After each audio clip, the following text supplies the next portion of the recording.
This is Tanya Stansel with Health Education Services. We will be discussing multiple sclerosis. This video is for educational purposes only. It is not meant to diagnose or treat any condition. Multiple sclerosis, or MS, is a chronic illness. It is an autoimmune disease that affects the central nervous system, or the CNS. The parts of the body that make up the CNS are the brain, the spinal cord, and the optic nerves. In the brain, MS will affect areas such as the brainstem, the cerebellum, and white matter. An individual's immune system attacks the protective layer of nerve fibers called myelin. As the myelin is destroyed, communication between the brain and the body is altered. Over time, the nerves deteriorate and are permanently damaged due to inflammation, scar tissue, and lesions. As nerves are damaged, CNS messages are altered, symptoms arise, and scar tissue forms. There are several symptoms of MS. Symptoms will vary from person to person. Common symptoms include fatigue, which occurs in 80% of cases and may occur at levels that interfere with daily life. Difficulty walking, which occurs due to such things as weakness, loss of balance, numbness, balance difficulties, and muscle spasticity. Numbness and tingling, which can occur in the face, body, arms, and legs, and is many times the first symptom. Spasticity, which includes stiffness and involuntary movements. It is more common in legs. Weakness, which results from the deconditioning of muscles. Dizziness. Someone may experience lightheadedness or vertigo. Bladder dysfunction can occur in 80% of cases. Bowel issues. Someone may experience both constipation and loss of control of bowels.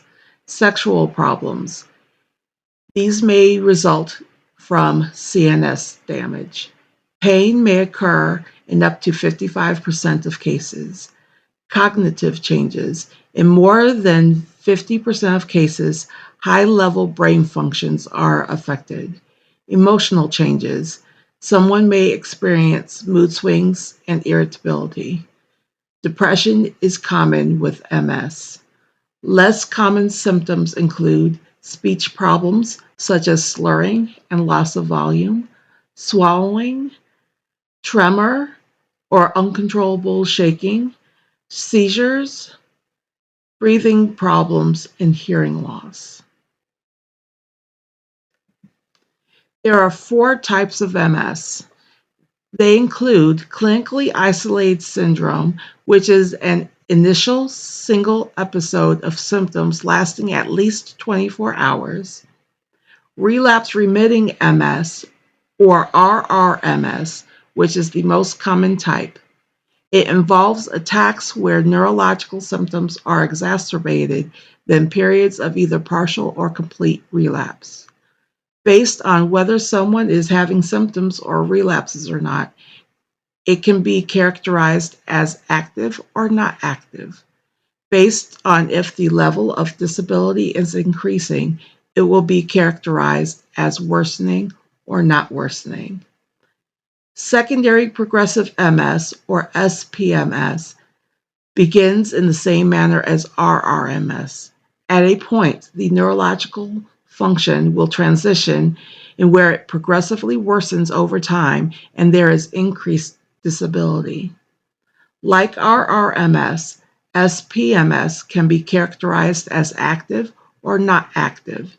It can also be characterized as with progression or without progression, based on whether there is evidence of a current increase in disability.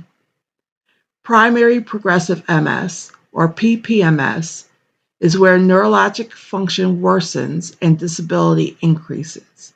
It can be characterized also as active or not active, and with progression or without progression. Risk factors that may play a role in developing MS include age, is most often diagnosed between 20 and 40 years of age, gender, Women are 2 to 3 times more likely to be diagnosed. Family history. There's an increased risk if you have a parent or sibling who has MS. Smoking increases the likelihood of developing MS. Vitamin D deficiency. It is thought that low levels of vitamin D impacts the immune system. Vitamin B12 deficiency. Vitamin B12 is necessary for myelin production. Infections. Some viruses increase the risk of developing MS. Race. MS is more common in whites. Geography. Locations further from the equator have higher incidence of MS. When trying to diagnose MS, there is no one test that specifically tests for MS. Diagnosis of MS typically occurs with ruling out other similar conditions. A medical history and a neurologic exam are important in making a diagnosis. Parts of the history and exam that should be done include a history of past and present symptoms, birthplace, family history, environmental exposures, illnesses, and travel history. The neurological exam should include testing the cranial nerves, sensation, reflexes and coordination, walking, and balance. Tests that may help in diagnosing MS include blood tests, which may find biomarkers associated with MS, lumbar puncture, which can rule out infections and other conditions, and MRI, which can show areas of lesion in the brain and spinal cord, evoked potential tests, which use stimuli to measure speed of information traveling nerve pathways, and optical coherence tomography, which takes pictures of the optic nerves. There are several options for the treatment of MS. They include disease-modifying therapies, which slow progression and lower relapse rate, corticosteroids, which treat relapses, diet and exercise. Regular exercise and a well-balanced diet can help manage overall health. HP Ectharg gel treats relapses.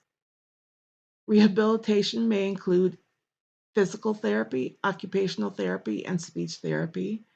Muscle relaxants control muscle spasms, and rest.